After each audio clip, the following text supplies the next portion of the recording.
Unexpressed emotions will never die. They're buried alive, and they will resurface later in an uglier form.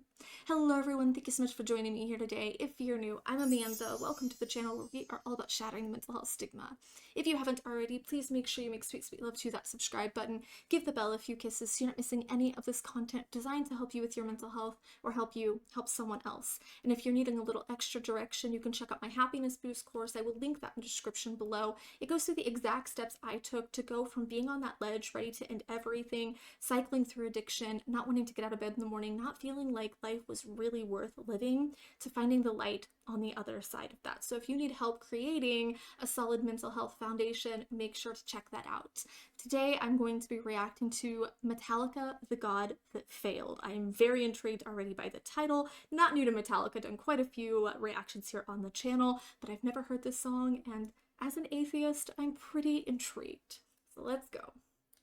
This is the Black Album for you, Sacramento.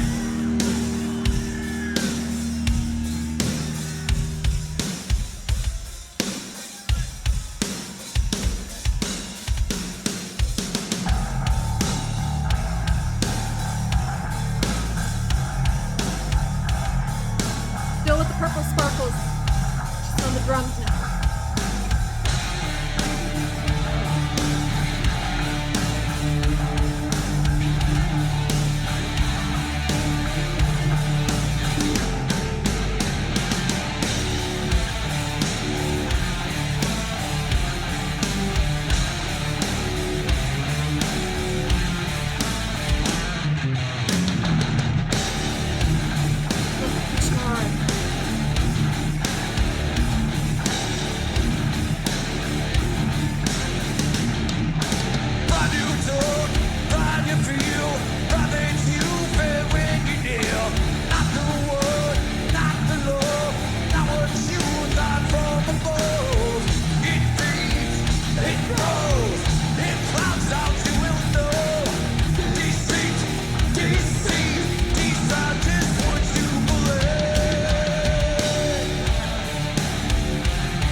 Okay, first, the faith in your eyes, never you hear the discouraging lies. That really drives home for me how faith, by definition, requires unquestioning belief, even when the results betray that trust, betray that faith. And this can leave believers or ex-believers really grappling with these deep wounds, these feelings of inadequacy, abandonment, betrayal, distrust, and so much more. But the line that really gut punched me, left you cold and him in the grave, that final line just, right through the chest, because I think this really encapsulates that raw pain and disillusionment that can arise when prayers go unanswered, and particularly in the context of losing someone despite really fervent faith. So if you're a believer and you really were devoted and you had this very strong faith and you still lost a person that you prayed very fervently for,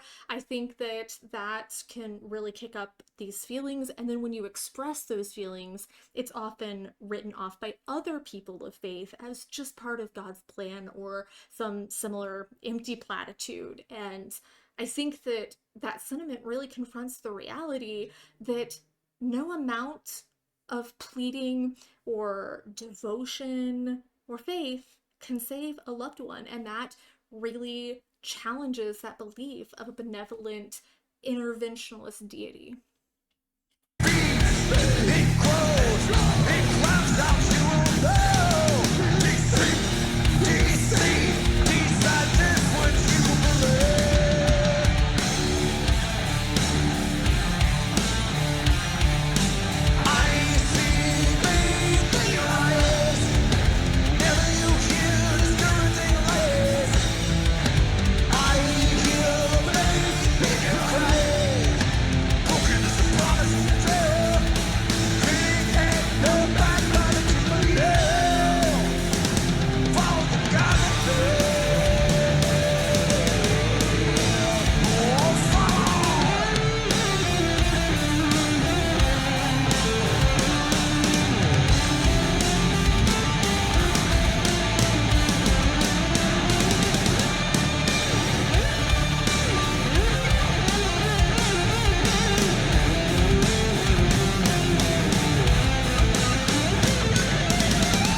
guitar solo was so delicious, and as many of you know, I'm very hit or miss on guitar solos and instrumental solos like that. Metallica usually nails it. They totally nailed it here.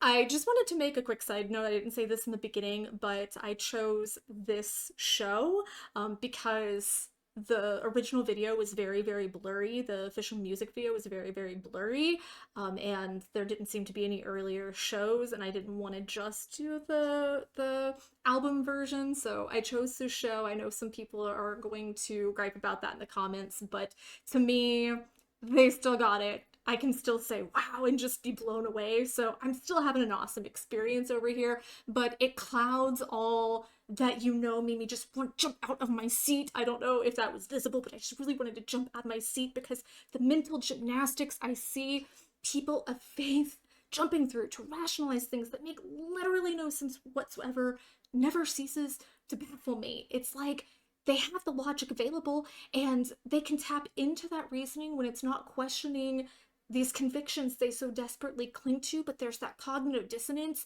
that they choose to be willfully ignorant when these convictions are challenged. And then the deceive, decide just what you want to believe.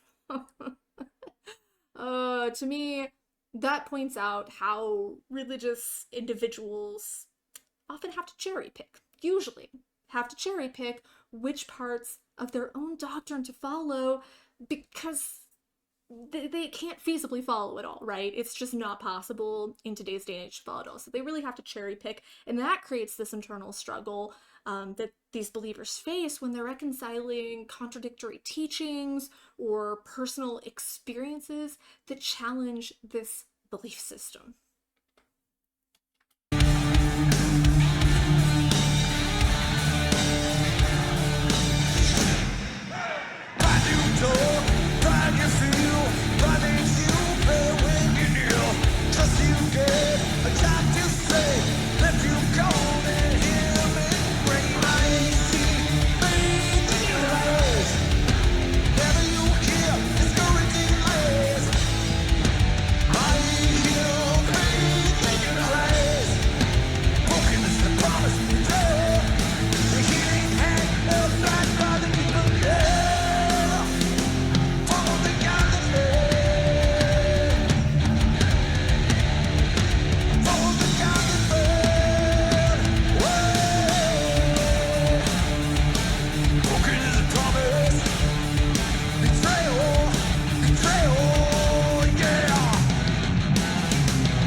Follow the God that failed, Sacramento. Thank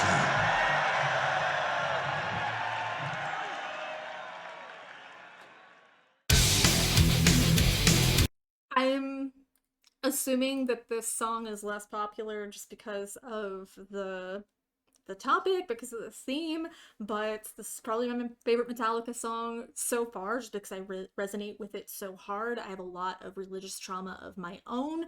A lot of people ask me if I like go to church or if I've ever went to church, and I was actually raised very Christian. I grew up being very devout and very religious, but that just wasn't the right path for me.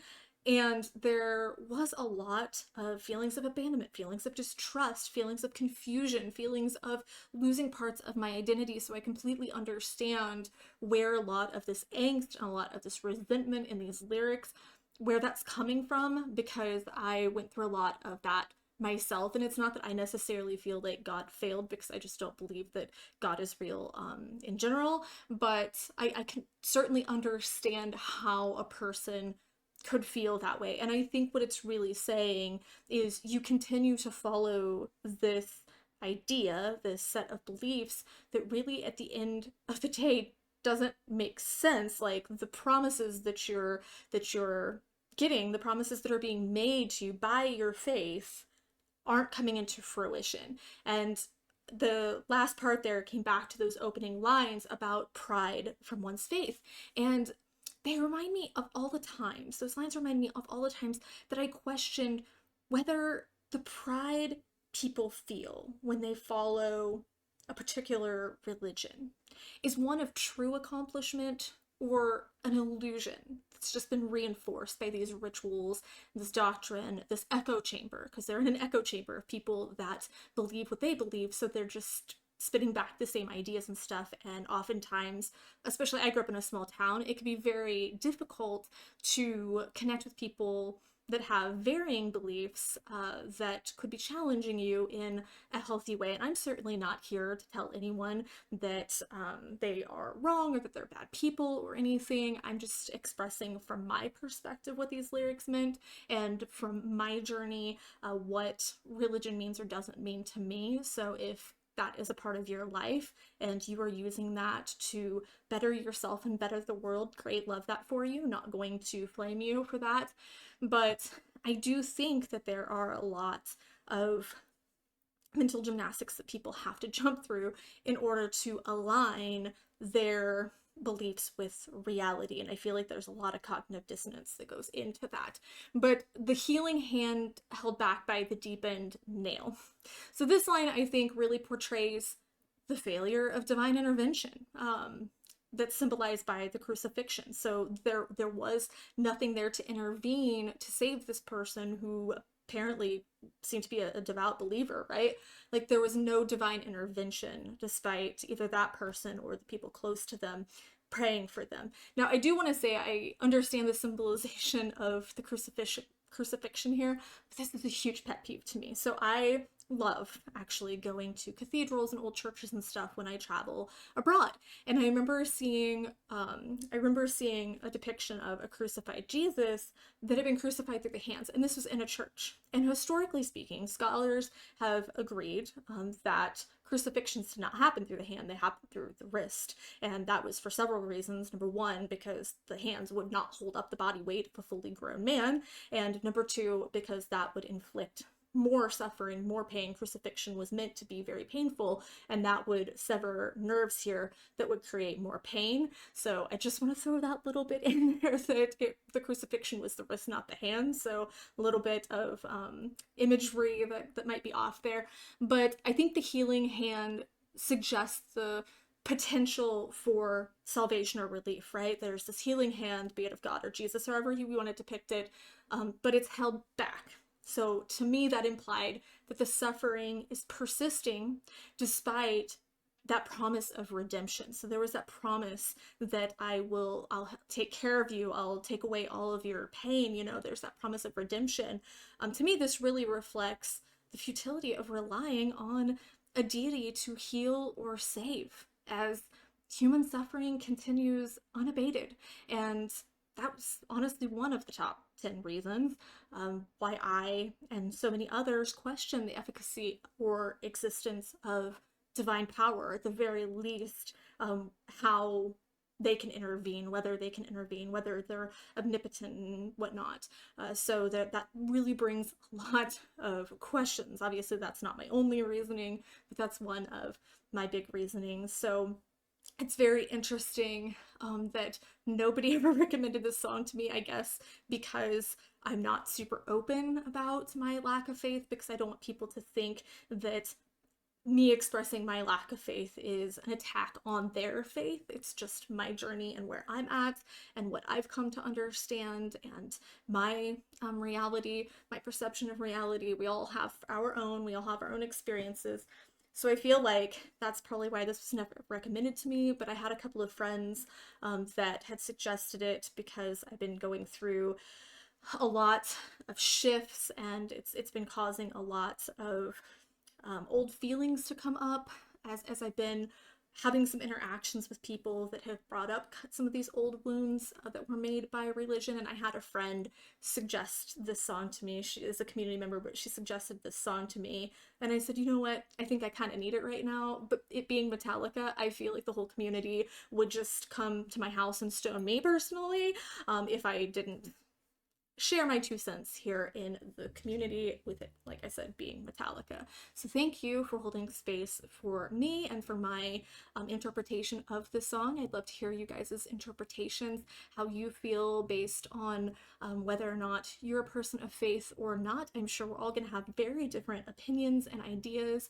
Just please make sure to keep it respectful here in the comments, as we have people of varying belief systems and stuff, and I want to make sure that everyone has a chance to be heard and respected. That being said, good, bad, and crazy, make sure that you're sharing your mental health stories here in the comments. That's what this community exists for, is to just give you a safe space to do that. And I think this is an excellent time to talk about either, like I said, how faith has helped you and served you, or how leaving faith has helped you and served you. Like, there's a lot of conversation to have around that, because I think it's a very big part of the mental health conversation that truthfully I would love to talk more about. I hope that this came off in a respectful but factual way. That was my hope.